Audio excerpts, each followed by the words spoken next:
ಅಂತ ಪತ್ತೆ ಆಗ್ತಿಲ್ಲ, ಜೆಡಿಎಸ್ ಅವರಿಗೂ ಪತ್ತೆ ಆಗ್ತಿಲ್ಲ. ಧರ್ಮಸ್ಥಳಕ್ಕೆ ಬನ್ನಿ ಅಂತ ಕರೀತಾ ಇದ್ದಾರೆ. ಆಣೆ ಪ್ರಮಾಣ ಅಲ್ಲಿ ತನಕ ಹೋಗಿ ನಿಂತಿದೆ. ಈಗ ನಾವು ಕುಮಾರಸ್ವಾಮಿ ಅವ್ರನ್ನ ಇದು ನನ್ನ ಕನಸಿನ ಕೂಸೋ ಅಲ್ವೋ ಅಂತೇಳಿ ಧರ್ಮಸ್ಥಳಕ್ಕೆ ಕರಿಬೇಕು. ನಾವು ಇವಾಗ ಬಂದು ಹೇಳಪ್ಪ ನೀನು ಈ ಸ್ಟೇಟ್ಮೆಂಟ್ ಹೇಳಿದ್ಯೋ ಇಲ್ವೋ ಅಂತೇಳಿ ನಾವು ಈಗ ಅಲ್ಲಿ ಕರಿಬೇಕು.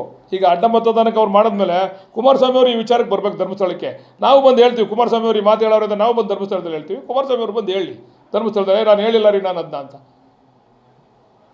ಅವ್ರು ಕರೆದವ್ರಲ್ಲ, ಅವರೇ ಕರೆದವ್ರು, ನಾವು ಕರೆದಿರೋದಲ್ಲ. ಅವ್ರು ಕರೆದವ್ರು ಅಡ್ಡ ಮತದಾನಕ್ಕೆ. ಅದು ಅವ್ರ ಪಕ್ಷಕ್ಕೆ ಬಿಟ್ಟಿದ್ದ ವಿಚಾರ, ಅವರೆಲ್ಲರ ಕರೆದು ಮಾಡಿಸ್ಕೊಳ್ಳಿ, ಅದ್ರ ಬಗ್ಗೆ ನಮ್ಮ ತಕರಾರಿಲ್ಲ, ಅದ್ರ ಬಗ್ಗೆ ನಾವು ಚರ್ಚೆನೂ ಮಾಡೋಕ್ಕಾಗಲ್ಲ. ಈ ವಿಚಾರದಲ್ಲಿ ಮಾತಾಡಬೇಕು ಧರ್ಮಸ್ಥಳದಲ್ಲಿ. ಈ ವಿಚಾರನೂ ಧರ್ಮಸ್ಥಳದಲ್ಲಿ ಮಾತಾಡಲಿ ಅಂತೀರಾ? ಯಾರು ಅವ್ರನ್ನ ಅಲ್ಲಿ ಕರೆದ್ರೆ ನಾವು ಇವ್ರನ್ನ ಅಲ್ಲಿ ಕರಿತೀವಿ ಈ ವಿಚಾರಕ್ಕೆ. ಪ್ರಾಮಾಣಿಕತೆ ಎಷ್ಟು ಅಂತ ಗೊತ್ತಾಗಬೇಕಲ್ಲ. ಅವ್ರು ಕರೆದ್ರೆ BJP ಅವ್ರು ಕರೆದ್ರೆ, ಕುಮಾರಸ್ವಾಮಿ ಅವರು ಪಾರ್ಟ್ ಆಫ್ ದಿ BJP ತಾನೆ, ಅವರು ಬಂದು ಈ ವಿಚಾರನ ಅಲ್ಲೇ ಚರ್ಚೆ ಮಾಡೋಣ. ಹಂಗಾರೆ ಅವ್ರು ಕರೆದ್ರೆ, ನಾವು ಕರಿತಾ ಇಲ್ಲ, ಅವ್ರು ಕರೆದ್ರೆ ಇವರು ಬರಲಿ, ಈ ವಿಚಾರನ ಅಲ್ಲೇ ಚರ್ಚೆ ಮಾಡೋಣ. ಆ ಭಗವಂತನ ಮುಂದೆ ತೀರ್ಮಾನ ಮಾಡೋಣ. ಸುಳ್ಳು ಎಷ್ಟು ಸತ್ಯ ಎಷ್ಟು ಅಂತ ಭಗವಂತ ತೀರ್ಮಾನ ಮಾಡಲಿ. ಯಾರು ಸುಳ್ಳು ಹೇಳ್ತಾರೆ ಅವ್ರಿಗೆ ಶಿಕ್ಷೆ ಕೊಡಲಿ, ನಾವು ಸುಳ್ಳು ಹೇಳಿದ್ರೆ ನಮಗೆ ಶಿಕ್ಷೆ ಕೊಡಲಿ, ಅವ್ರು ಸುಳ್ಳು ಹೇಳಿದ್ರೆ ಅವ್ರಿಗೆ ಶಿಕ್ಷೆ ಕೊಡಲಿ. ಬಹುಶಃ ಮಂಜುನಾಥನ ಸನ್ನಿಧಾನದಲ್ಲಿ ಏನಾರ ಸುಳ್ಳು ನಡೆದ್ರೆ ಬಹುಶಃ ಅವನು ಸರ್ವನಾಶ ಆಗೋಯ್ತಾನೆ. ಅಲ್ಲೇ ಹೋಗೋಣ ನಡೀರಿ, ಅಲ್ಲೇ ಚರ್ಚೆ ಮಾಡೋಣ.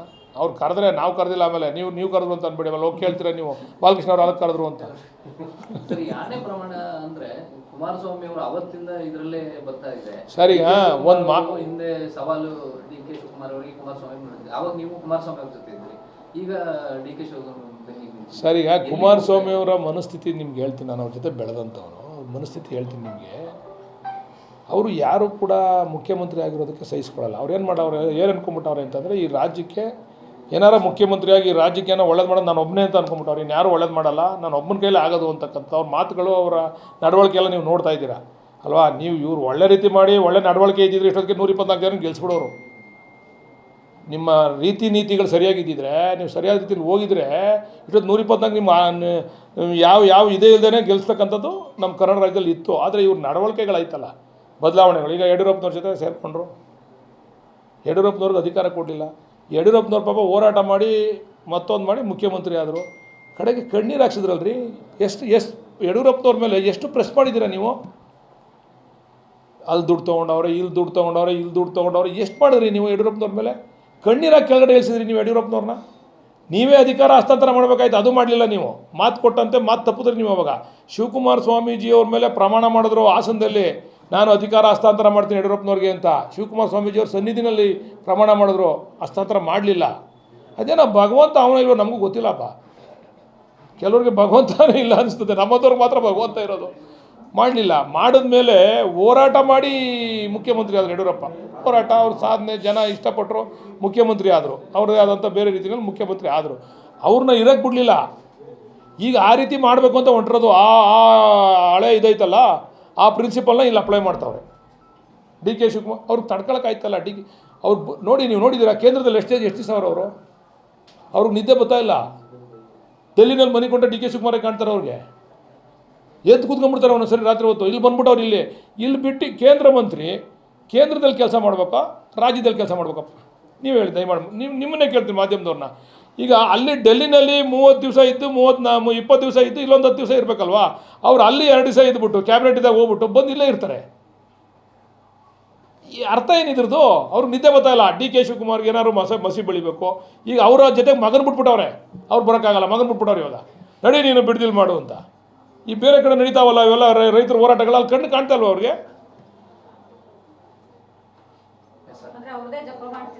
ಅಯ್ಯೋ ಕೇಳಿ ಒಂದ್ಸರಿ ಬ್ರೈನ್ ಮ್ಯಾಪಿಂಗ್ ಮಾಡಿಸಿ ಗೊತ್ತಾಯ್ತದೆ ಯಾರು ಜಪ ಮಾಡ್ತಾವ್ರೆ ಅಂತ. DK ಶಿವಕುಮಾರ್ ಅವರು ನಾಳೆ ತೀರ್ಮಾನ ಮಾಡ್ತಾರೆ. ಜನ ನಾವು ತಪ್ಪು ಮಾಡಿದ್ರೆ ಜನ ನಮ್ಮ ತೀರ್ಮಾನ ಮಾಡ್ತಾರೆ, ನಮ್ಮನ್ನು ಆಚೆ ಇಡ್ತಾರೆ. ಇಡಲಿ. ಇದು ರಾಜಕಾರಣದಲ್ಲಿ ಇವೆಲ್ಲ ಏರಿಳಿತಗಳು ಇದ್ದಿದ್ದೇನೆ. ನಾವು ನಮ್ಗೆ ಅವಕಾಶ ಕೊಡಿ, 2 ವರ್ಷ ಅವಕಾಶ ಕೊಟ್ಟವ್ರು DK ಶಿವಕುಮಾರ್ ಅವ್ರಿಗೆ. ಅವ್ರ ನಡವಳಿಕೆ ಸರಿ ಇಲ್ಲ ಅಂದರೆ ಜನ ತೀರ್ಮಾನ ಮಾಡ್ತಾರೆ. ಜನ ನಮ್ಮನ್ನು ರಿಜೆಕ್ಟ್ ಮಾಡ್ತಾರೆ, ನಿಮ್ಮನ್ನು ಮುಖ್ಯಮಂತ್ರಿ ಮಾಡ್ತಾರೆ. ಅಲ್ಲಿಗಡೆ ತಡ್ಕೊಳ್ಳಿ ನೀವು. ಏನಾದರೂ ಮಾಡಿ DK ಶಿವಕುಮಾರ್ ಮೇಲೆ ಗೋಬೆ ಕುಡಿಸ್ಬಿಡ್ಬೇಕು, ಯಾವುದಾದ್ರೂ ಹುಡುಕ್ಬೇಕು. ಅದು ಯಾವ್ಯಾವುದೋ ಕಥೆ ಹೇಳ್ತಾರೆ. ನಾನು ಒಂದೇ ಪ್ರಾಮಾಣಿಕವಾಗಿ ಪ್ರಶ್ನೆ ಮಾಡ್ತೀನಿ.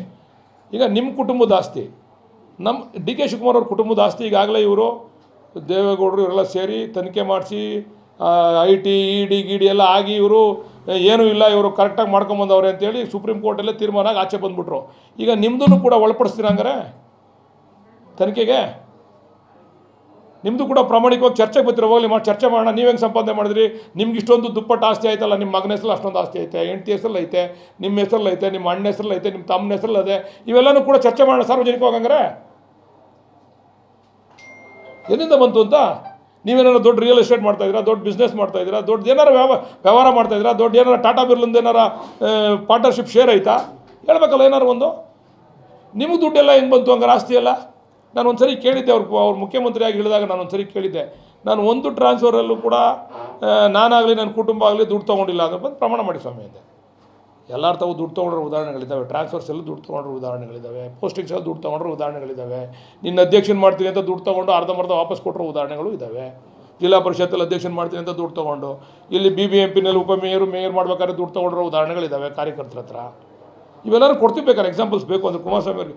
ನೀವು ಪ್ರಾಮಾಣಿಕವಾಗಿರಿ ಸ್ವಾಮಿ, ನಾವು ನಿಮಗೆ ನಿಮ್ಮ ಕಾಲು ಮುಟ್ಟು ನಮಸ್ಕಾರ ಮಾಡ್ತೀವಿ. ನೀವು ಇದೇ ಸ್ಥಿತಿ, ಜಾಸ್ತಿ ಕಡಿಮೆ ಬೇರೆ ಇರ್ಬೋದು, ಆದರೆ ನಿಮ್ಮ ರಾಜಕಾರಣನೂ ಇದೇ ದಿಕ್ಕಿನಲ್ಲಿ ನಡೀತಾ ಇರೋದು. ನೀವು 100% ನಾನು ಪ್ರಾಮಾಣಿಕ ಕಣೆ ಅಂತಂದರೆ ಪ್ರೂವ್ ಮಾಡಿ ಬಂದು ಮಾತಾಡೋಣ. ಸುಮ್ಮನೆ ಹಿಂಗೆ ಈಗ ಅವ್ರ ಉದ್ದೇಶ DK ಶಿವಕುಮಾರ್ ಅವ್ರಿಗೆ ಕೆಟ್ಟ ಹೆಸರು ಬರಬೇಕು, ಇಷ್ಟು ಬಿಟ್ಟರೆ ಬೇರೆ ಇನ್ನೇನೂ ಇಲ್ಲ ಅವ್ರದ್ದು. ಬಿಡದಿ ಟೌನ್ಶಿಪ್ ಬಿಟ್ಟರೆ 5 ಎಕರೆ ಜಾಗ ಇದೆ ಅಂತ ಸರ್ ನಿಖಿಲ್ ಕುಮಾರಸ್ವಾಮಿ ಅವರು. 5 ಅಲ್ಲಮ್ಮ, 36 ಎಕರೆ. ಅವ್ರ ಲೆಕ್ಕ 5 ಎಕರೆ ಇದೆ ಸರ್ ನಿಖಿಲ್ ಹೆಸರು. ಅವ್ರ ಅಪ್ಪನೇ ಬಿಡಲಿಲ್ಲ ಟೌನ್ಶಿಪ್ನ, ನಾವೇ ಈಗ ಆಗೋಗಿರೋದು ದುಡ್ಡೆಲ್ಲ ಕೊಡ್ತಾ ಇದ್ದೀವಿ, ಹೇಗೆ ಬಿಡೋಕ್ಕಾಯ್ತದೆ? ಸದ್ಯ ಈಗ ಕೊಟ್ಟರೆ ಆ ಹೋರಾಟ ಮಾಡ್ತಾವ್ರಲ್ಲ ಅವ್ರಿಗೆಲ್ಲ ಒಂದು ಸೈಟ್ ಕೊಡ್ತೀವಿ ಕಣಮ್ಮ. ಆ ಹೋರಾಟ ಮಾಡ್ತೀವಿ, ಇವ್ರು ಬಂದು ಅದನ್ನು ಅವ್ರು ನೆತ್ಕಟ್ಟಿರೋದಕ್ಕಾರ ಆ ನೆನಪುಗೋಸ್ಕರ ಆ ಲೇಔಟ್ಗೆ ನಿಖಿಲ್ ಲೇಔಟ್ ಅಂತ ಹೆಸರಿಕ್ಬಿಟ್ಟು, ನಿಖಿಲ್ ಕುಮಾರಸ್ವಾಮಿ ಅಂತ ಹೆಸರಿಕ್ಬಿಟ್ಟು ಆ ಲೇಔಟಲ್ಲಿ ಯಾರು ಹೋರಾಟ ಮಾಡ್ತಾರೆ ರೈತರು, ಅವ್ರಿಗೆಲ್ಲ 30-40 ಒಂದು ಸೈಟ್ ಕೊಡ್ತೀವಮ್ಮ. ನಮ್ಗೆ ಅದು ಬೇಡ, ಅದು ನಮಗೆ ಆ ಜಾಗನ ನಾವು ಮಾಡಿ ಅವರು ತಗೊಂಡಿದ್ದು 6 ಲಕ್ಷನೋ 10 ಲಕ್ಷನೋ. ಅವ್ರೇನು ಮಾಡಿದ್ರು, ಬೇನಾಮಿಲಿ ತೊಗೊಂಡ್ರು. ಬೇನಾಮಿಗೆ ದುಡ್ಡು ಹೋಗ್ಬಿಡ್ತದೆ ಅಂತೇಳಿ GBITಗೆ ಲೆಟ್ರ್ ಕೊಟ್ಟರು, ಇದು ಯಾವುದೇ ಕಾರಣಕ್ಕೆ ದುಡ್ಡು ನನ್ನ ಅಕೌಂಟಿಗೆ ಬರಬೇಕು ಅಂತ ನಮ್ಮ ಅನಿತಾ ಕುಮಾರಸ್ವಾಮಿ ಅವರು ಅವ್ರು ಲೆಟ್ರ್ ಕೊಟ್ಟರು. ಅವರು ಬಿಟ್ಕೊಡ್ತೀವಿ ಅನ್ನೋ ಅವ್ರು ಲೆಟ್ರ್ ಹಾಕಿ ಕೊಟ್ಟರು, ನಮ್ಗೆ ದುಡ್ಡು ನಮ್ಮ ಅಕೌಂಟಿಗೆ ಕೊಡಿ ಅಂತ. ಬಿಟ್ಕೊಡ್ತೀವಿ ಅನ್ನೋ ಅಂಥ ಮನಸ್ಥಿತಿ ಇದ್ದಿದ್ರೆ ಲೆಟ್ರ್ ಹಾಕಿ ಕೊಟ್ಟರು, ನಮ್ಗೆ ಕೊಡಿ ದುಡ್ಡು ಅಂತ.